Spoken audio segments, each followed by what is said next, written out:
नमस्कार, अमर उजाला बोनस में आपका स्वागत है। मैं हूं शुभम शंकर और आप देख रहे हैं बोनस पॉइंट। खबरों पर विश्लेषण के लिए मेरे साथ द बोनस के एडिटर अंशुमान तिवारी जी जुड़ गए हैं। सर, बहुत स्वागत है आपका। धन्यवाद। अंशुमान जी से चर्चा शुरू करें उससे पहले आप देख लीजिए वो फेहरिस्त जो आज खबरों की है, आज इस शो में शामिल है। पहली खबर सेबी से जुड़ी, स्टॉक ब्रोकर्स से जुड़ी। सेबी का स्टॉक ब्रोकर्स के लिए नया प्रस्ताव, निवेशकों की मंजूरी के बिना शेयर नहीं होंगे इस्तेमाल। कैसे इस्तेमाल होते थे ये समझेंगे, क्या बदलेगा इस फैसले के बाद ये समझेंगे। खाद्य तेल के बाजार में बड़ा उलटफेर, पाम के आयात में बड़ी गिरावट। पाम तेल का आयात सबसे बड़े आयात के जो पाई थी उसमें सबसे बड़ा हिस्सा रखते था। क्या ऐसी वजह है जिसकी वजह से पाम का आयात घट रहा है और इसके क्या असर हो सकते हैं ये जानेंगे। ऑनलाइन गेमिंग कंपनियों पर सख्ती, एफएटीएफ पूछताछ कर रहा है। क्या गड़बड़ी हो सकती है, इसको जानने की समझने की कोशिश करेंगे। संसद पहुंचा आयकर का नया कानून। क्या है नए कानून में, पुरानी टैक्स व्यवस्था का क्या होगा, नया कानून कैसे आसान बनाएगा चीजों को, ये सब कुछ समझेंगे हम इस खबर में। फ्री रेवड़ियों पर सुप्रीम कोर्ट की फटकार। अब फिर सवाल ये खड़ा होता है, कौन सी सब्सिडी अच्छी, कौन सी खराब। इसको जानेंगे, समझेंगे इस पूरे मामले को। ये मामला पहले भी डिस्कस कर चुके हैं हम, आ चुका है ये। क्या इसके भीतर है ये जानने की कोशिश करेंगे। अमेरिका में महंगाई पर चिंता जारी। अमेरिका में महंगाई पर अभी भी चिंता बनी हुई है। क्या ब्याज दरों में कटौती की जो गाड़ी शुरू हुई थी वो थम जाएगी, क्या कुछ हो सकता है, ये सब कुछ जानने की समझने की कोशिश करेंगे। ट्रंप और पुतिन को एक साथ कैसे साधेगा भारत, ये बड़ी एक खबर है आज की कि प्रधानमंत्री जब अमेरिका में हैं, चर्चा कर रहे हैं, ठीक उसी समय तेल की नीति पर बात हो रही है और भारत के सामने एक बड़ी जटिल समस्या ये आ गई है कि एक तरफ रूस खड़ा है जहां से आप सस्ता तेल ले रहे हैं, दूसरी तरफ आप अमेरिका के पास गए हैं कि हम आपके साथ एनर्जी के टाइज करना चाहते हैं। तो फिर आप करेंगे क्या? साउथ ईस्ट मिडिल ईस्ट में आप क्या करेंगे? मिडिल ईस्ट से भी आप तेल लेते हैं। तो ये सब कुछ जानने की, टटोलने की कोशिश करेंगे। लेकिन सबसे पहले शेयर बाजार की खबर। अगर आप शेयर बाजार में निवेश करते हैं तो यह खबर आपके लिए बहुत जरूरी है। सेबी ने निवेशकों के शेयरों की रक्षा के लिए नए नियमों का प्रस्ताव दिया है। इसका मकसद दरअसल शेयर धारकों के शेयरों का इस्तेमाल ब्रोकर्स की ओर से बिना उनकी मंजूरी के ना हो पाए, यह सुनिश्चित करना है। सर, क्या बदलाव किए गए हैं और कैसे ये लागू होगा?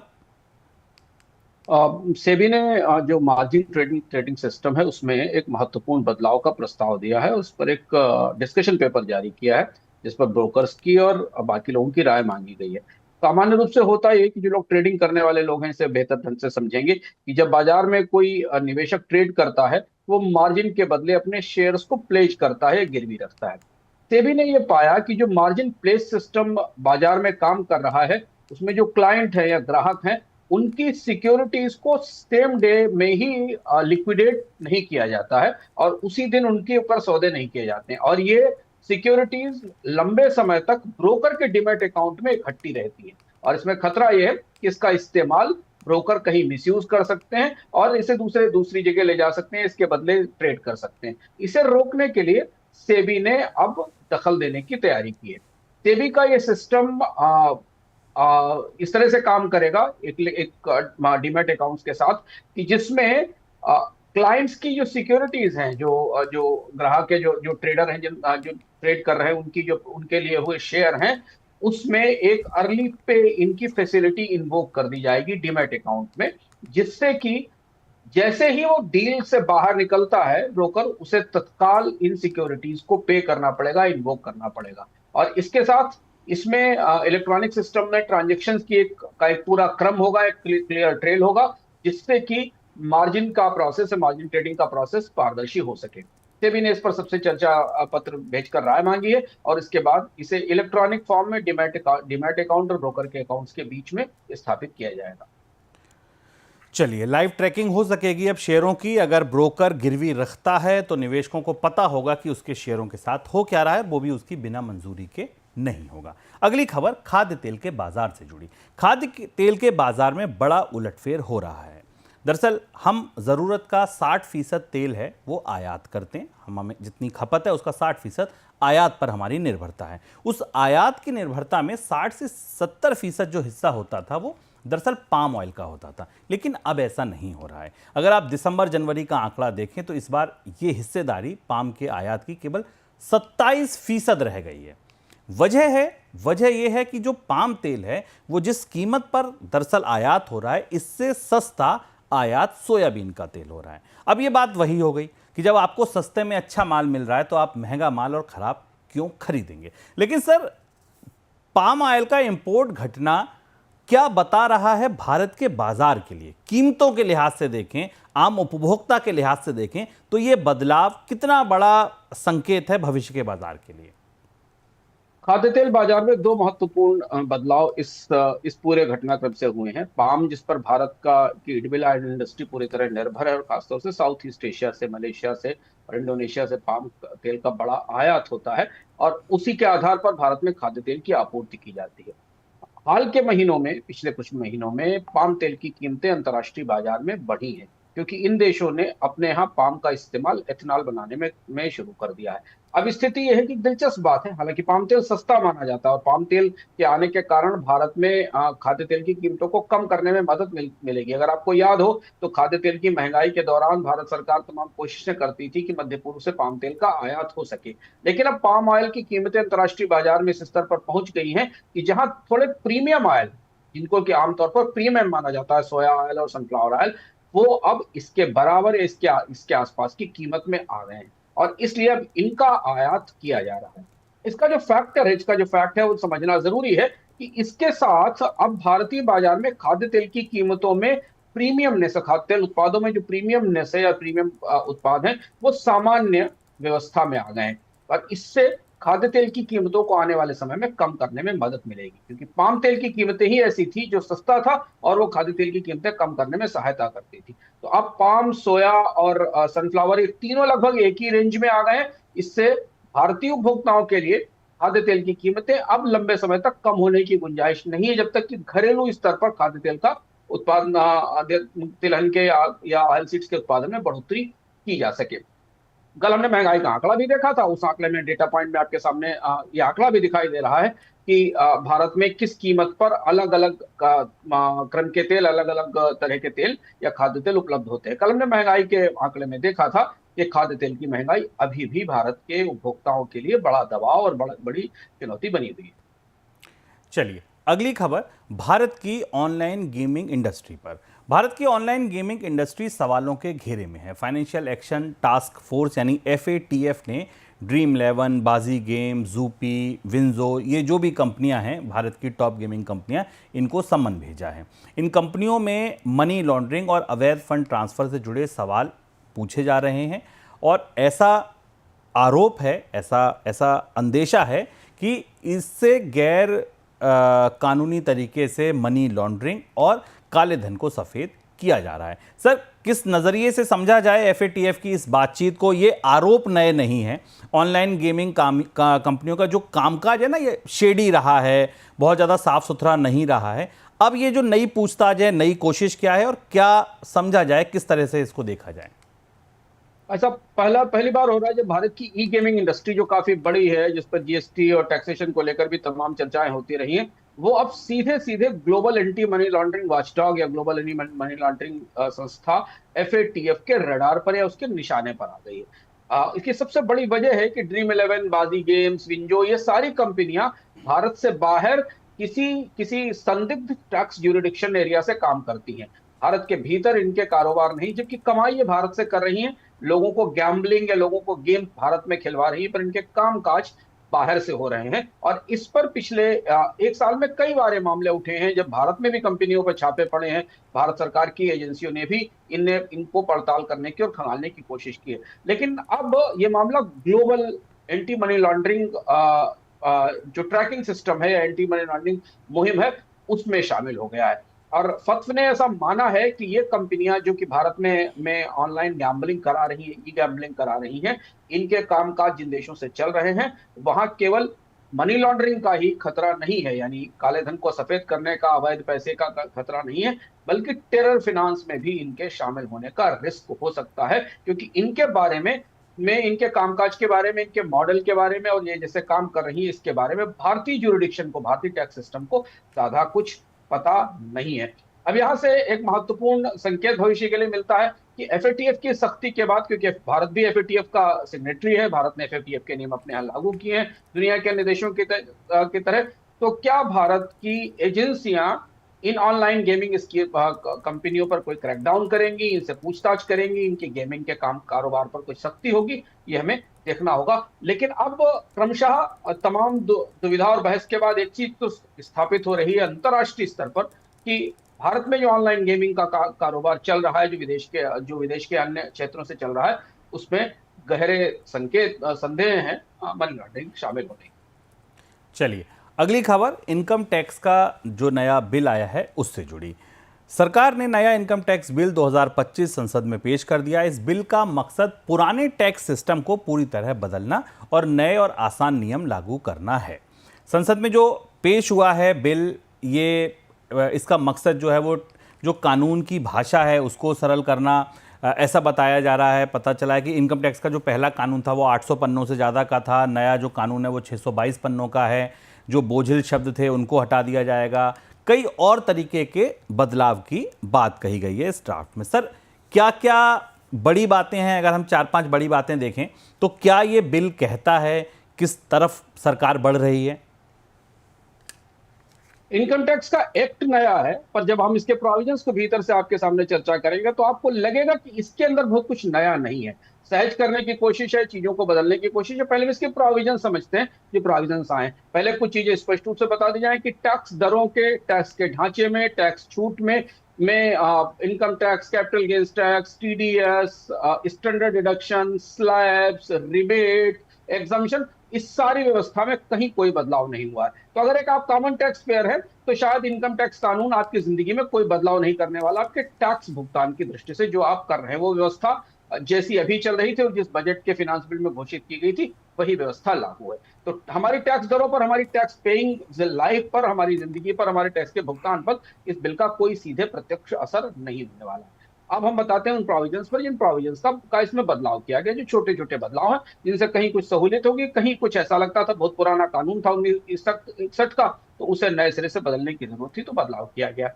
जैसे असेसमेंट ईयर को टैक्स ईयर कर दिया गया है, जिसको पहले असेसमेंट कहा जाता था उसे टैक्स ईयर कर दिया गया है। फाइनेंशियल ईयर को नहीं बदला गया है, फाइनेंशियल ईयर की व्यवस्था लगभग वैसी ही चलेगी जैसी पुराने टैक्स के कानून में चल रही थी। तो एक नया कॉन्सेप्ट जो इसमें आया है वो एक सिंगल मर्ज टैक्स ईयर आएगा, जिससे कि उनके आईटीआर फाइलिंग में और रिटर्न फाइल करने की व्यवस्था को थोड़ा सहज बनाया जा सकेगा। दूसरा जो प्रावधान इसका हमें दिख रहा है वो ये है कि फाइनेंशियल में हमने बताया कि कोई चेंज नहीं किया गया किसी तरीके करेगा। कुछ सेक्शंस हैं जिन्हें बदला गया है और उन्हें आपस में मिलाया गया है, जैसा कि आप डेटा पॉइंट में देख रहे हैं। जैसे कि जो इनकम टैक्स में रिटर्न फाइलिंग अभी सेक्शन 139 में कवर की जाती थी, उसे अब नए टैक्स रिजीम में सेक्शन 115 BAC में शामिल कर दिया गया है। अब इसमें इस नए बिल में, या नया बिल आया है, ये भी पार्लियामेंट की सिलेक्ट कमेटी के पास जाएगा चर्चा के लिए और उसके बाद इसे लागू करने की स्थिति आएगी। इसमें कई सारे प्रावधानों को, जहां चीजें बिखरी हुई थी, उनको समेटकर एक जगह लाया गया है। जो कोई बदलाव नहीं हुआ है वो रेजिडेंसी के नियमों में कोई बदलाव नहीं हुआ है। इनकम टैक्स बिल में हम ordinary resident individual, non ordinary resident individual, non resident tax payers, इनकी सबकी व्यवस्थाएं, इनकी परिभाषाएं लगभग एक जैसी हैं। लेकिन ये जरूर हुआ है कि जो इनकम टैक्स के टीडीएस के कुछ प्रावधान थे, पेमेंट्स के कुछ प्रावधान थे, जो अलग अलग शेड्यूल्स और सेक्शंस में बिखरे हुए थे, उन्हें समेटकर अब 23 चैप्टर्स में, 23 अध्यायों में और 536 सेक्शंस में बांट दिया गया। पहले ये करीब 16 शेड्यूल थे और 600 पेज थे, तो सिर्फ आकार छोटा हुआ। अभी भी भारत का इनकम टैक्स का बिल आकार की दृष्टि से, चैप्टर्स की दृष्टि से खासा बड़ा है। थोड़ा सा इंटरप्रिटेशन आसान होगा टैक्स के विवादों में आने वाले समय में इस व्यवस्था से, जब आप बहुत सारे प्रोविजंस को समेटकर एक जगह रखते हैं। लेकिन दूसरा पहलू विशेषज्ञों का यह भी कहना है कि जब टैक्स की पूरी भाषा, कानून की पूरी भाषा सामने आएगी, तब समझ में आएगा इसकी व्याख्या कैसे। सर, जब कुछ नया है ही नहीं, जब कुछ कानून केवल नया है, कोई प्रोविजन में बहुत बड़ा बदलाव नहीं है, फिर लाया ही क्यों गया इसको? बदलाव की दो जरूरतें थी। एक तो ये कि सरकार को इनकम टैक्स में कुछ नया सुधार करने की कोशिश करनी थी। और आपको याद होगा, दर्शकों को भी याद होगा, कि भारत के इनकम टैक्स कानून में बदलाव की कोशिश यूपीए सरकार के दौर से चलती रही है। जब प्रणब मुखर्जी वित्त मंत्री थे, उस समय से लेकर इनकम टैक्स कानून में बदलाव और कई अलग अलग समितियों की तरफ से दिए गए प्रस्ताव आए थे। धीमे धीमे धीमे धीमे धीमे टलते टलते आज स्थिति आई कि हमारे सामने अब जाकर नया इनकम टैक्स कानून आया है। बट नया जैसा इसमें कुछ नहीं है, सिर्फ ये उसका आकार बढ़ाकर इसे ठीक किया गया। शायद जो विवाद होते थे इंटरप्रिटेशन को लेकर, अलग अलग क्लास को लेकर, समझने को लेकर, उसे ठीक करके उसे सहज बनाने की कोशिश की गई, तो एक नया स्वरूप, नया ढांचा इसे दे दिया गया। क्योंकि टैक्स पेयर की जिंदगी में इस कानून से कोई बदलाव नहीं होगा, टैक्स की दरों में कोई बदलाव नहीं होने वाला है। जो फैसले सरकार ने फिनांस बिल में किए हैं वो यथास्थिति में रहने वाले। तो ये सिर्फ एक लंबे समय बाद, करीब करीब 1961 के बाद कानून को एक नया स्वरूप देने की कोशिश है। नया नहीं है, नया स्वरूप है। टैक्स में बदलाव की चर्चा के बीच सरकार ने यह साफ कर दिया कि पुराना टैक्स सिस्टम और नया टैक्स सिस्टम दोनों फिलहाल जारी रहेंगे। यानी कि वित्त वर्ष 2024-25 में टैक्स पेयर्स के पास ये विकल्प होगा कि वे पुराने टैक्स सिस्टम में, जिसमें डिडक्शन के साथ आपको फ़ायदा मिलता है, या नए में जो सिंपल सिस्टम है जिसमें कोई डिडक्शन नहीं मिलती, आप सीधे एक मुश्त टैक्स दे सकते हैं, इनमें से आप कुछ भी चुन सकते हैं। सर, पुरानी टैक्स रिजीम को बंद क्यों नहीं किया? अब तो बिल भी नया आ रहा है, सब कुछ हो रहा है, फिर भी पुरानी टैक्स रिजीम को सरकार चलाए रख रही है, ऐसा क्यों? पुरानी टैक्स रिजीम को लेकर वही दुविधा थी, लगातार इस पर चर्चा चल रही थी कि शायद इसका एक सनसेट क्लॉज आएगा, लेकिन अभी भी 30% के आसपास टैक्स पेयर्स भारत में ऐसे हैं, income tax payer, return filer ऐसे हैं जो पुरानी टैक्स रिजीम का हिस्सा हैं। और उस टैक्स वो लोग हैं जिन्होंने होम लोन ले रखे हैं, खासतौर से जिन्होंने होम लोन ले रखे हैं, उन्हें तत्काल बाहर निकालने का कोई फिजिबल तरीका या कोई अच्छा तरीका नहीं दिख रहा था। अगर इसे खत्म कर दिया जाता तो उनको मिलने वाले टैक्स बेनिफिट्स रोके नहीं जा सकते थे। हालांकि सरकार ने इस स्कीम को लगभग डिस्करेज कर दिया है। इसे डिफॉल्ट में आप नई स्कीम को डिफॉल्ट कर दिया गया है। अगर आप पुरानी स्कीम में रहना चाहते हैं तो आपको चुनना पड़ेगा। टैक्स की रियायतें नई स्कीम में ज्यादा हैं, स्लैब्स नई स्कीम में ज्यादा हैं। तो नई स्कीम आमतौर पर सरकार की तरफ से पहली चॉइस के तौर पर आगे बढ़ाई जा रही है। तो पहली वजह तो ये थी कि वो टैक्स पेयर्स कहाँ जाएंगे जिन्होंने लोन ले रखे हैं, लोन 15-15, 20-20 साल के उनके हैं, तो उन्हें नई स्कीम में लाया जाता तो फिर नई स्कीम का पूरा स्वरूप, उसका ढांचा ही बदल जाएगा, उसके जो ग्रेन्स हैं वही बदल जाएंगे। दूसरी बड़ी बात यह कि जब जब पुरानी टैक्स स्कीम को खत्म करने की बात चलती है या उठी है, तो बीमा कंपनियों के कारोबार पर बड़ा असर पड़ा है। हमने स्टॉक मार्केट में भी देखा था कि जब ये बात आई थी फरवरी में, तो बीमा कंपनियों के स्टॉक्स टूटे थे। अगर सरकार पुरानी टैक्स स्कीम को डंप कर देती है, खत्म कर देती है, सनसेट क्लॉज डाल देती है, तो जो वो कंपनियां, खासतौर से बीमा क्षेत्र में एलआईसी जिसमें सबसे महत्वपूर्ण है, जो टैक्स सेविंग के सहारे बहुत सारा निवेश या बहुत सारी बचत आकर्षित करती थी, खासतौर से फरवरी मार्च के महीनों में हमने भारत में परंपरा देखी है कि इनकम टैक्स पे करने के लिए लोग एलआईसी या बाकी जगह इन्वेस्टमेंट करते थे, यहाँ तक कि स्मॉल सेविंग्स में इन्वेस्टमेंट करते थे, उन पर भी बड़ा असर पड़ सकता था। तो सरकार ने इसे फिलहाल बंद नहीं किया है, लेकिन इसे कुछ भी नहीं किया जाएगा, इसे आगे बढ़ाया भी नहीं जाएगा। जिनको इसमें रहना है वो इसमें रह सकते हैं। और आकर्षण की दृष्टि से नई टैक्स रिजीम सरकार की प्रमुख रूप से फ्रंट या फ्लैग बेरर स्कीम होने वाली है, जहां ज्यादातर लोगों को से आने की अपेक्षा की जा रही है, और इसका असर भी पड़ा है। 72% टैक्स पेयर नई स्कीम का हिस्सा बन भी गए हैं। फ्री बिजली, फ्री राशन, फ्री कैश, भला किसे पसंद नहीं, लेकिन सुप्रीम कोर्ट इससे खुश नहीं है। कोर्ट ने फ्रीबी कल्चर पर कड़ी टिप्पणी की है और कहा है कि ये लोगों को आलसी बना रहा है, जिससे वे काम करना नहीं चाहते। सवाल यह है कि सरकार की ओर से दी जाने वाली मुफ्त सुविधाएं गरीबों की मदद मानी जाएं या देश की अर्थव्यवस्था को नुकसान पहुंचाने वाला कदम माना जाए। ये ऐसा नहीं है कि ये चर्चा, ये बहस पहली बार है, अलग अलग समय पर यह बहस होती रही है। कोर्ट भी इस पर पहले टिप्पणी कर चुका है। नई बात तब निकली जब राज्यों की आर्थिक स्थिति खराब होने की बात सामने आई। सर, अब मेरा पहला सवाल यही है कि सुप्रीम कोर्ट पहले भी ऐसा कह चुका है, और अगर राजनीतिक पार्टियों को मानना होता तो वो मान लेती। दुविधा क्या है पार्टियों के सामने, दलों के सामने, ये दरअसल दुविधा क्या है? ये बहस और बेहद महत्वपूर्ण बहस है, कभी संसद में होती नहीं है। आदर्श रूप से तो यह है कि भारत के राजनेताओं को बैठकर संसद में इस विषय पर चर्चा करनी चाहिए और देश को उसे सुनना चाहिए। 2013 में सुप्रीम कोर्ट ने यह कहा था कि राज्य सरकारें बहुत सारी लोक लुभावन स्कीमें चला रही हैं, फ्रीबीज चला रही हैं, जिसका असर भारतीय अर्थव्यवस्था पर और राज्यों की अर्थव्यवस्था पर पड़ता है। आज सुप्रीम कोर्ट उसके आगे चला गया अपने ताजे मामले में, और उसने कहा कि हम पैरासाइट्स क्रिएट कर रहे हैं, हम भारतीय व्यवस्था में ऐसे परजीवी बना रहे हैं जो सरकार के खर्चे पर या सरकार की व्यवस्थाओं पर सर्वाइव करते हैं। सुनने में ये बातें अर्थव्यवस्था की दृष्टि से और भाषण की दृष्टि से अच्छी लगती हैं, पर ये जिनसे कही जा रही है उन्हें ये पता है कि अगले चुनाव में वो इससे और एक कदम आगे चले जाएंगे। कोई साइकिल बांटेगा, कोई घड़ी बांटेगा, कोई महिलाओं को सीधे प्रोत्साहन देगा, कोई गोल्ड देगा, कुछ राज्यों में तो और अन्य तरीके की तमाम सुविधाएं या स्कीमें, कोई मोबाइल देगा, कोई लैपटॉप देगा, और ये आमतौर पर एक व्यवस्था चली आ गई है। चुनाव जीतने के लिए प्रतिस्पर्धी पॉपुलिज्म या कॉम्पिटिटिव पॉपुलिज्म भारतीय राजनीति के ग्रेन्स में पहुंच चुका है। केंद्र सरकार अपनी असंख्य ऐसी स्कीमें चला रही है जिसे वो कभी भी जस्टिफाई नहीं कर सकती कि वो पॉपुलिस्ट हैं या वेलफेयर हैं, और यही एक बड़ी बड़ी दुविधा है। चुनाव जीतने के लिए भारत में सरकारों को कुछ ऐसा जरूर करना होगा, राजनीतिक दलों को कुछ ऐसा जरूर करना होगा जिससे लोग अपने आप को उपकृत फील करें, अपने आप को ओबलाइज्ड फील करें और उन्हें कुछ मुफ्त में मिले।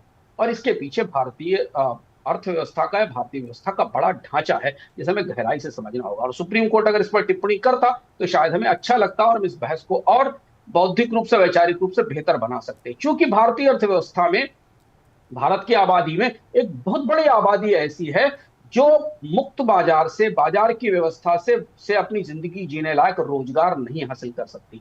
महंगाई के कारण उसके जीवन जीने की स्थिति ऐसी नहीं है कि वो अपने बच्चों को स्कूल में पढ़ा सके, बेहतर भोजन पा सके, बेहतर सुविधाएं ले सके।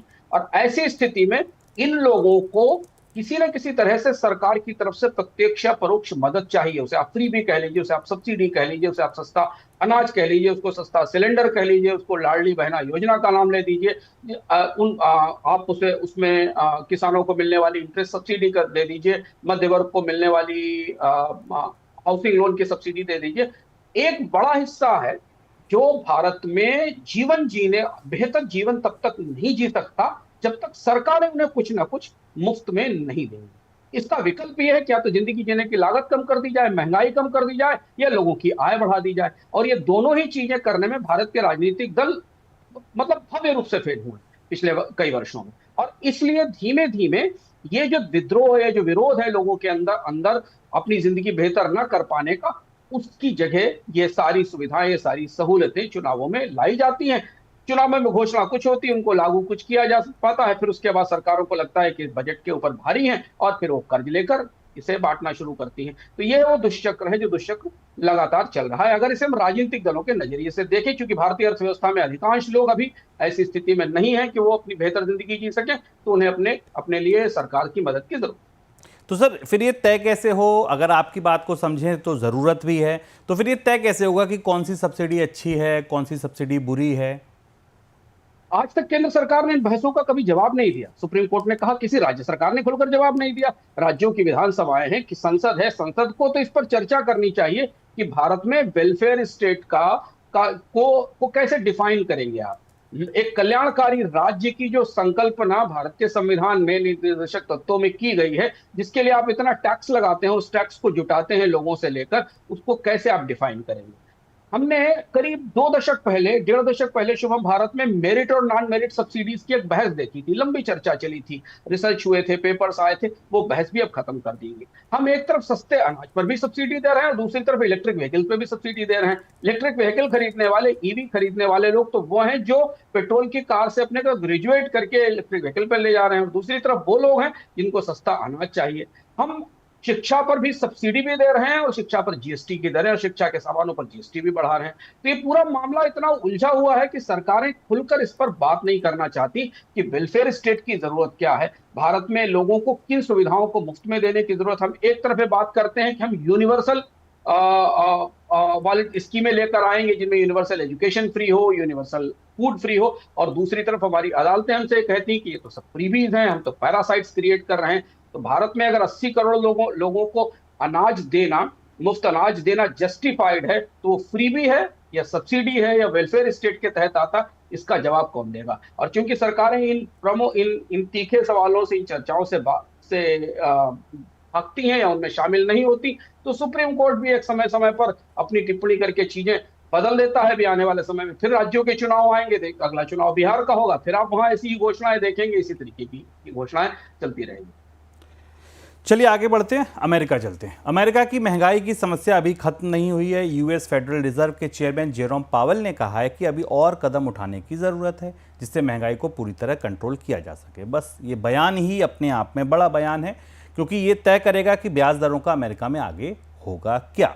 सर, क्या कैसे देखा जाए इस बयान को, और इस समय जो चल रहा है अमेरिका में, ट्रंप की जो मौजूदा नीतियां हैं टैरिफ को लादने की, इस बयान को देखिए, और अगर आप टैरिफ लाद रहे हैं तो आप तो एक तरीके से महंगाई को न्योता दे रहे हैं। कैसे समझेंगे आप इन मौजूदा नीति की रोशनी में इस आंकड़े को? यही बात अमेरिका और दुनिया की अर्थव्यवस्थाओं को कल महंगाई के आंकड़े के आने के बाद समझ में नहीं आई कि आखिर अमेरिका अपनी एक समस्या जिससे समाधान के लिए पिछले 1 साल से वो लड़ रहा है, राष्ट्रपति ट्रंप आकर उसी समस्या को बढ़ाने में क्यों लग गए।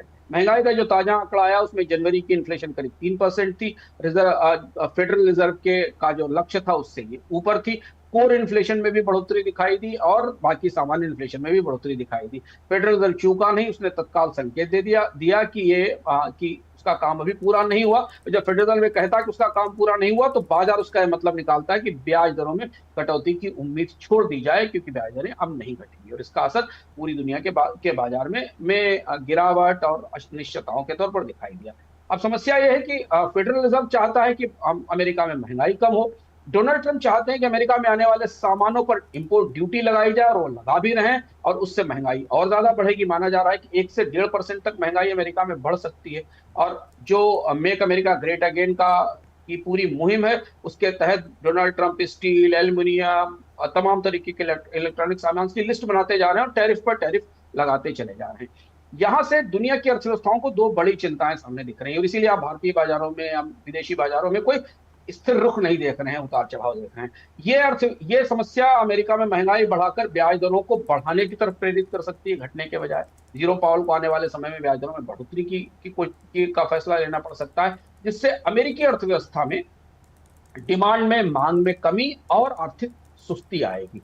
जबकि दूसरी तरफ ग्लोबल इकोनॉमी में इससे एक छोटी मोटी मंदी का खतरा बनता दिख रहा है, क्योंकि जिन देशों पर ये टैरिफ लगाए गए हैं उनके यहाँ उत्पादन में कमी होगी, उनके यहाँ रोजगारों में कमी होगी, जैसे Canada, Brazil, south Korea steel aluminium के इंपोर्ट के कारण भारतीय बाजार में ये आपने देखा कि स्टील कंपनियों पर कितनी असर पड़ेगी। तो ऐसी परिस्थिति में ये फैसले, जो टैरिफ लगाने के फैसले हैं, वो अमेरिकी अर्थव्यवस्था के लिए भी चुनौतीपूर्ण है और दुनिया की अर्थव्यवस्था के लिए भी चुनौतीपूर्ण है, और इस महंगाई ने ये इस तरीके का संकेत भी किया है। चलिए सर, एक और सवाल मेरा था, जब आपने जैसे कहा कि वो फेहरिस्त बनाते जा रहे हैं और टैरिफ लगाते जा रहे हैं, अगर वो टैरिफ लगा रहे हैं तो कल हमने कल के एपिसोड में ये बात डिस्कस की थी कि एक अनुमान ये है कि 80% तक यूएस में स्टील और एल्युमिनियम का आयात टूटेगा। अगर वो टूटेगा तो वो बनेगा नहीं बनेगा तो फैक्ट्रियाँ रुकेंगी तो बेरोजगारी आएगी। महंगाई, बेरोजगारी, व्यापार का घटना, सर यही सब तो सिम्टम्स हैं मंदी के। तो क्या माना जाए कि ट्रंप के फैसले ऐसे हैं जो मंदी ला सकते हैं? बाजार इस तरह से ही समझ रहा है, क्योंकि अमेरिका दुनिया का सबसे बड़ा बाजार है और अमेरिका अपनी अर्थव्यवस्था के लिए कोई भी फैसले इस तरह से करेगा तो सवाल उठेंगे, क्योंकि हमें ये समझना पड़ेगा कि हम एक अचानक इंटीग्रेटेड अर्थव्यवस्था से अचानक एक क्लोज्ड अर्थव्यवस्था की तरफ बढ़ गए, और पूरी दुनिया के देशों ने जो अपनी क्षमताएं अमेरिका के बाजार के लिए तैयार कर रखी थी, उन क्षमताओं पर अब सीधे असर पड़ने लगा। तो कनाडा में या मैक्सिको में या ब्राजील में या चाइना में, हमने कल चाइना पर भी बात की थी कि चाइना के निर्यात में भी कमी आ रही। तो ये जब पूरी दुनिया में अचानक मांग और खपत टूटेगी घरेलू अर्थव्यवस्थाओं की, और अमेरिकी अर्थव्यवस्था में तो वैसे ही टूटेगी, क्योंकि अमेरिका में तो अब हर सामान महंगा मिलने लगेगा जो वहां पहुंच रहा है इंपोर्ट ड्यूटी के कारण। तो हम तो कोविड से निकलकर, पूरी दुनिया एक्सपेक्ट कर रही थी कि कोविड से निकलने के बाद अर्थव्यवस्था हस्बमामूल होगी, सही स्तर पर आएगी, लोगों की आय बढ़ेगी और मांग में बढ़ोतरी होगी। लेकिन यहाँ तो डिमांड कम होने का पूरा सामान तैयार हो रहा है सारी अर्थव्यवस्थाओं में अलग अलग जगह। तो इसीलिए बाजार को आने वाले समय में छोटी रिसेशन या तेज गिरावट या स्लो डाउन का खतरा इन फैसलों के कारण दिखाई दे रहा है। चाहे आप कमोडिटी बाजार को देख लीजिए, स्टॉक मार्केट को देख लीजिए, और इसीलिए आप ऐसी सिचुएशन का संकेत देने वाली जो एसेट क्लास है, खासतौर से गोल्ड, हम उसमें रिकॉर्ड तेजी देख रहे हैं। बिल्कुल, आगे बढ़ते हैं। प्रधानमंत्री नरेंद्र मोदी इन दिनों अमेरिका के दौरे पर हैं और वो अमेरिका को ये समझाने बताने गए हैं एक तरह से कि हम आपके साथ व्यापार बढ़ाना चाहते हैं, करना चाहते हैं, इसलिए हम पर रहम कीजिए, कोई टैरिफ ना लगाएं। हम ये बात पहले भी डिस्कस कर चुके हैं कि ट्रंप मानेंगे नहीं मानेंगे, क्या लेकर मानेंगे, ये सब कुछ तो चर्चा है। लेकिन इन सब में जो सबसे बड़ा विषय है, सबसे ज़्यादा विषय जिस पर रोशनी पड़ रही है, वो है एनर्जी, क्रूड ऑयल और गैस का क्या होगा। कच्चे तेल पर सर हम आपसे बात समझना चाहेंगे और वो इस संदर्भ में समझना चाहेंगे। एक तरफ भारत ने ये स्पष्ट कर दिया है कि भाई हम रशिया से सस्ता तेल खरीदेंगे, कई मंच पर यह बात स्पष्ट की गई, सस्ता तेल मिलेगा रशिया से तो हम खरीदेंगे। मिडिल ईस्ट से भी हमारे यहाँ तेल आता है, छोटे सऊदी अरब से, ईरान से हम तेल लेते हैं। अब अमेरिका कह रहा है कि अगर आपको हमारे साथ व्यापार बढ़ाना है तो हम तो तेल और निकालेंगे, ड्रिल मोल ड्रिल टाइप की बातें चल रही हैं। तो अगर तेल और निकलेगा और भारत को दोस्ती का हाथ बढ़ाना है तो तेल के बड़े समझौते करने होंगे। एक साथ ट्रंप को, पुतिन को कैसे साधा जाएगा? दरअसल शुभम, यही इसी पर हमारी निगाह होगी। प्रधानमंत्री नरेंद्र मोदी की मुलाकात शुरू हो रही है और आप बहुत सारी चीजें देखें, हमने तमाम चर्चाएं की पिछले 2-3 दिनों में। जो डेलीगेशन में की तैयारी कर रहे थे, अमेरिका में लोगों से बात की। भारत के पास अमेरिका डोनाल्ड ट्रंप को राजी करने के लिए, मनाने के लिए, उनका गुस्सा ठंडा करने के लिए, ऑफर करने के लिए बहुत कुछ ज्यादा नहीं है। भारतीय बाजार में सिर्फ एक सबसे बड़ी चीज है जो डोनाल्ड ट्रंप को प्रधानमंत्री नरेंद्र मोदी ऑफर कर सकते हैं, जिससे कि वो भारतीय निर्यातों को प्रभावित ना करें। हालांकि डोनाल्ड ट्रंप ने भारतीय निर्यातों को प्रभावित कर दिया है। उन्होंने जो स्टील और एल्युमिनियम पर ड्यूटी लगाई है, उसका असर भारतीय कंपनियों पर भी पड़ेगा। भारत सरकार ने तो स्वीकार भी कर लिया। हालांकि कहा गया कि हमें भारत के निर्यात में केवल 6.5% का हिस्सा है, लेकिन स्टॉक मार्केट को पर उसका असर दिखाई दिया। तो अभी जो ड्यूटीज लगाई हैं, उन ड्यूटीज में स्टील और एल्युमिनियम की ड्यूटी में भारत को नहीं बचाया है। और यह फैसला उन्होंने तब किया है जब भारतीय प्रधानमंत्री नरेंद्र मोदी अपनी यात्रा के बीच में थे और यहाँ से अमेरिका पहुंचे थे। भारत सिर्फ अपनी एनर्जी रिक्वायरमेंट को, अपने एनर्जी मार्केट को ट्रंप के सामने रख सकता है, क्योंकि भारत दुनिया का दूसरा सबसे बड़ा क्रूड ऑयल और नेचुरल गैस इंपोर्टर है, चाइना के बाद। अब यहाँ जो दुविधा है, जो हमें अंदर से पता चल रही है, वो ये कि भारत ने पिछले वर्षों में युद्ध के दौरान भी सैंक्शन की जोखिम उठाते हुए भी रूस के कच्चे तेल के लिए समझौते किए थे। राष्ट्रपति डोनाल्ड ट्रंप अपने उद्योग को, अपने तेल उद्योग को ज्यादा बाजार दिलवाने के उत्सुक भी हैं और उसकी उन्होंने तैयारी भी कर ली है। और इसीलिए उन्होंने क्लाइमेट चेंज की चिंता को छोड़ते हुए भी अमेरिका की क्रूड ऑयल इंडस्ट्री से ज्यादा उत्पादन करने के लिए कहा है, क्योंकि वो चाहते हैं कि दुनिया के बाजार में अमेरिका का कच्चा तेल बिके और अमेरिका के प्रोड्यूसर्स को फायदा हो। हम आंकड़े देखें अगर, तो अमेरिका की तरफ से अंतर्राष्ट्रीय बाजार में तेल की सप्लाई बढ़ने का अनुमान है। अगर भारत अपनी 10% 15% जरूरत भी अमेरिका की तरफ शिफ्ट कर देता, भारत वैसे ही 5वां सबसे बड़ा इंपोर्टर है अमेरिका से कच्चे तेल का, तो इसका सीधा असर रूस से आने वाले तेल पर और मिडिल ईस्ट से आने वाले तेल पर पड़ेगा। हमारे पास जो आंकड़े दिखाई दे रहे हैं कि अगर आने वाले समय में डोनाल्ड ट्रंप ने रूस पर और ज्यादा सैंक्शंस लगाए, जिसकी संभावना दिख रही है, तो अंतर्राष्ट्रीय बाजार में रशियन ऑयल की करीब 0.5 से 1 मिलियन बैरल पर डे की आपूर्ति में कमी हो सकती है। आज स्थिति यह है कि कई रशियन प्लेटफॉर्म्स के पास बहुत सारा ऑयल शटल और टैंकर्स में भरा हुआ खड़ा है, जो बाजार में नहीं जा पा रहा है, क्योंकि शिपिंग कंपनियां ले जाने के लिए तैयार नहीं। उनको लगता है कि डोनाल्ड ट्रंप और सख्ती के साथ अपने तेल उद्योग को संरक्षण देने के लिए रूस पर प्रतिबंध लगाएंगे और इसके बाद ये तेल बाहर नहीं जा पाएगा। भारत की दुविधा यह कि भारत को सस्ता कच्चा तेल मिल सकता है रूस से, क्योंकि रूस के कच्चे तेल की कीमत दुनिया में सबसे कम है, $60 पर बैरल के आसपास है। अमेरिका का कच्चा तेल महंगा भी है और अमेरिका से ट्रांसपोर्ट भी महंगा है, क्योंकि अमेरिका के कोस्ट से यहां तक लाने में की महंगाई है। मिडिल ईस्ट का तेल पास में है, अच्छा है, क्वालिटी अच्छी है, लेकिन उसकी कीमत ज्यादा है। तो अगर प्रधानमंत्री नरेंद्र मोदी किसी भी स्थिति में कोई बड़ी एनर्जी डील साइन करते हैं, जिसमें कि क्रूड ऑयल और गैस के आयात के लिए बड़े समझौते करते हैं, तो रूस के साथ भारत के एनर्जी रिश्तों पर जरूर असर पड़ेगा। और यही वो दुविधा है, इसे कैसे संतुलित किया जाएगा, ये हम आने वाले समय में देखेंगे। उसके साथ मध्य पूर्व भी एक महत्वपूर्ण सप्लायर है भारत के लिए। सर, रेट के बारे में आप क्या कहेंगे? इतना सब कुछ चल रहा है, लेकिन कच्चे तेल की कीमतें लगातार कमज़ोर हो रही हैं। आज जब हम और आप बात कर रहे हैं तो भी 1.5% के करीब की गिरावट है। $74 पर ब्रेंट काम कर रहा है और $70 के आसपास WTI क्रूड। आगे आउटलुक कैसा बनता देख रहे हैं?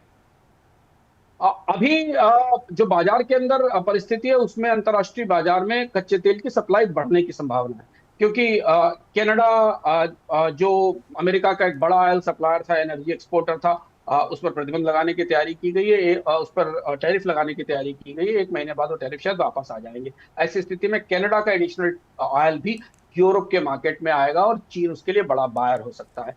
मध्य पूर्व की जिस तरीके की गतिविधियां हैं, ट्रंप ने जिस तरीके की एक्टिविटीज वहां दिखाई हैं, और उन्होंने जो चेतावनी भी दी है मध्य पूर्व की क्राइसिस को, गाजा और पैलेस्टीन की क्राइसिस को ठीक करने के लिए, ऐसी स्थिति में मध्य पूर्व के देशों में तेल बाजार को लेकर बड़ी अनिश्चितता है।